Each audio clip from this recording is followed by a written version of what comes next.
What's up, everybody? My name is Tucker. In today's video, we're going to be talking about some under-the-radar NBA trade candidates for this upcoming season. If you enjoy the content, be sure to leave a like rating on it. Make sure you check out my socials as well up there, and let's go ahead and get started. Okay, we've got 7 players on this list, and we begin with someone that's already been traded this offseason, and it's Goran Dragic.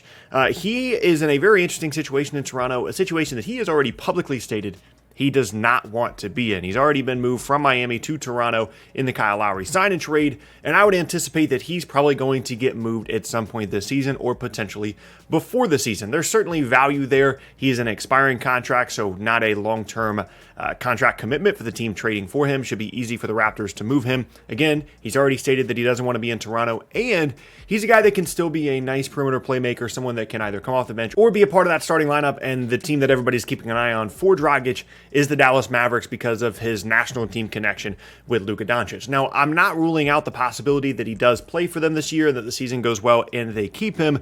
But considering that this Toronto situation is relatively up in the air and he's an expiring contract, this is a smart front office. They're probably going to look to get value out of him and send him to a place like Dallas that could certainly use his perimeter creation and potentially get some young guys back in return. So someone to keep an eye on during the year as a possible trade candidate in Goran Dragic, or potentially as a sign and trade guy in the offseason. We saw guys like DeMar DeRozan and Kyle Lowry that we thought were going to get moved during the year end up getting moved as sign and trade players, which I've talked about in a previous video. Next up, Danilo Gallinari for the Atlanta Hawks. Probably a bit of a weird name to see on this list because the Hawks are an up-and-coming team, and you would not expect them to be trading away veteran players after making the conference finals last year, and Gallinari being a pretty significant part of that, and a guy that they signed in free agency just a few seasons ago. Well, the reason for this has a lot to do with not only the structure of the roster, but also kind of the way the salaries work out. So one of the things that Atlanta has going for them, apart from having Trae Young, is that they actually have a significant amount of depth, specifically on the wings, whether it be Bogdanovic, Gallinari, Cam Reddish,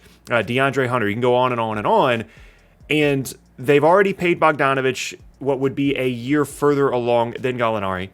Bogdanovic has been a better player than Gallinari, and the other two guys are younger and will be needing extensions coming up. And when you look at a team that has already extended Trae Young, and more recently Clint Capella, there's a lot of salary committed to a lot of players on this roster, or some other players on the roster that will have some salary committed to them here pretty soon if they keep them and extend them. So Gallinari could be a candidate for a guy that they could possibly dump, try and get some kind of value out of from a contract standpoint, some expirings, maybe something else you can move later on, some picks, whatever the case may be, and save yourself some of that money, while not really making your team worse because you have all of these young guys to step up and play. Not to mention the fact that Gallinari wasn't always fantastic for Atlanta this most recent season, and he has a non-guaranteed contract for next year. So even though he's not technically an expiring, he could be seen as one in a trade, and that's kind of always been part of the plan for Atlanta when they brought in Gallinari. The last year was non-guaranteed. They knew they'd have other extensions for Reddish, Hunter, other guys potentially coming up.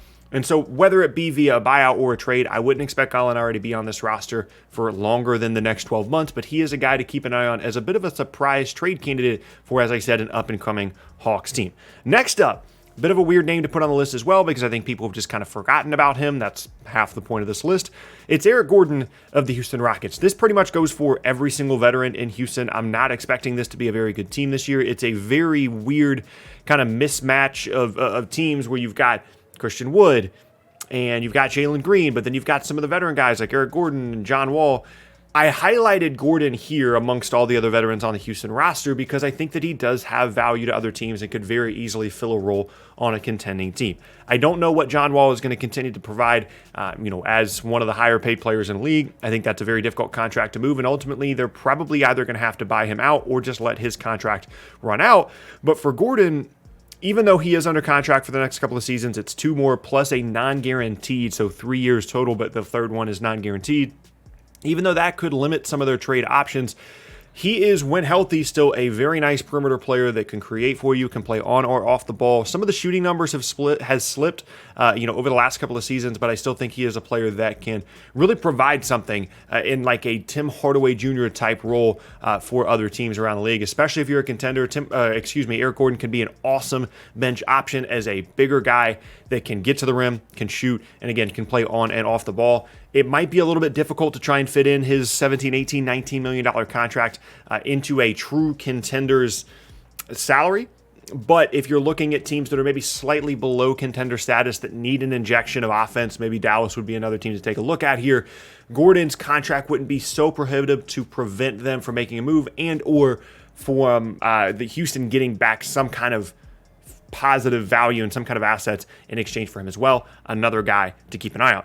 Next up, I know this is weird for him to be like an under-the-radar candidate, but I think the rumors have kind of cooled off, and I wouldn't be surprised if the Heat back up, and it is Pascal Siakam of the Toronto Raptors. There were rumors during the season about him not getting along well with Nick Nurse. He served a one-game suspension. It was a very weird year last year in Toronto with them playing in Tampa. Plenty of rumors swirling this offseason about them being open to a trade, and those things have kind of cooled off. And it's a similar way in which I talked about Dragic, where like if things go well for Toronto this year and they start the season, 20-10, yeah, you can probably, put to the side all the Toronto Raptors rumors, but there's a lot of variance with what could happen, not only with this team from a record standpoint, but also with their roster as a whole, because when you look at it up and down, they certainly have the ability to make the postseason. Van Vliet, Siakam, Anunoby, Scotty Barnes, Goran Dragic, they've got, Precious Achiuwa, they've got tons of different options here, and given what Nick Nurse has shown coaching-wise in the past, you would expect them to potentially be a playoff team. But if that does not happen, Siakam is definitely going to be a guy to keep an eye on the trade market, as someone that would probably work better at this point on a contender rather than trying to be the lead guy here in Toronto. Again, individually as a player, Pascal Siakam is not an under-the-radar player, but I think his situation has started to slip to that point, and that's why I wanted to mention him in this video.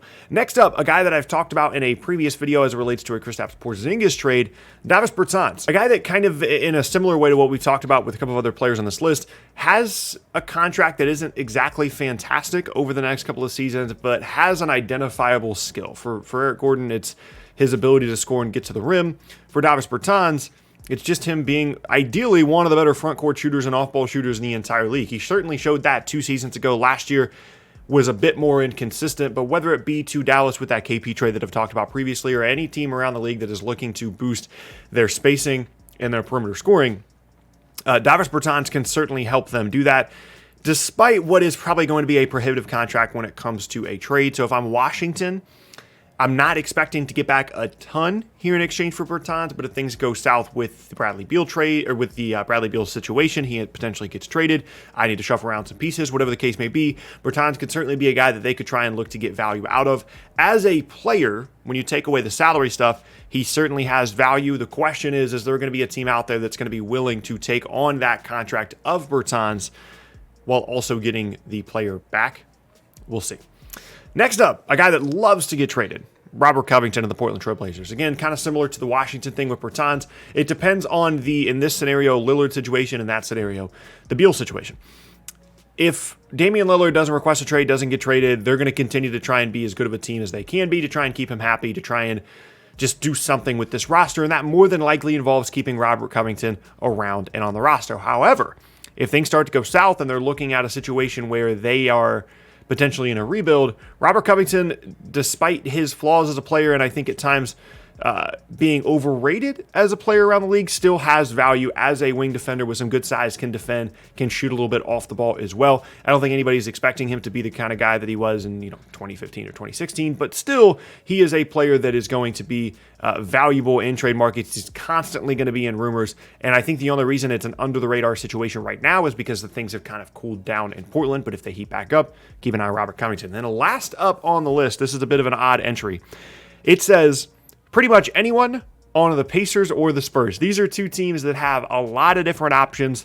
None of them really top-tier options outside of Domantas Sabonis in Indiana.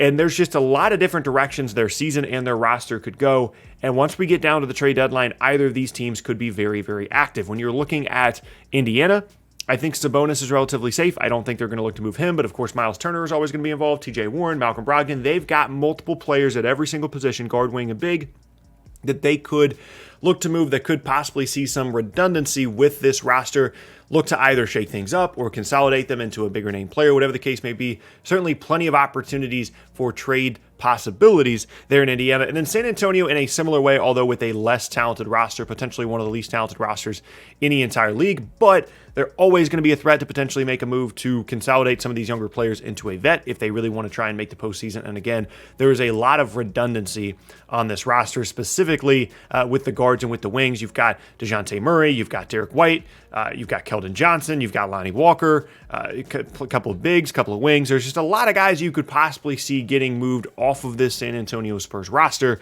and as a result, they are a team to keep an eye on. So those are I know I said 7, and then of course I talked about like 8 players in the last entry, but those are my 7 kind of things to keep an eye on in terms of under the radar trade possibilities for this upcoming NBA season. And that is going to be the end of today's video, and I thank you guys very much for watching it. If you enjoyed it, make sure to leave a like rating on it. Make sure to check out my socials up there at the top of the screen as well. Check out more videos from me, the boxes on screen. And yeah, hope you guys have an awesome rest of your day, and I will see you all next time.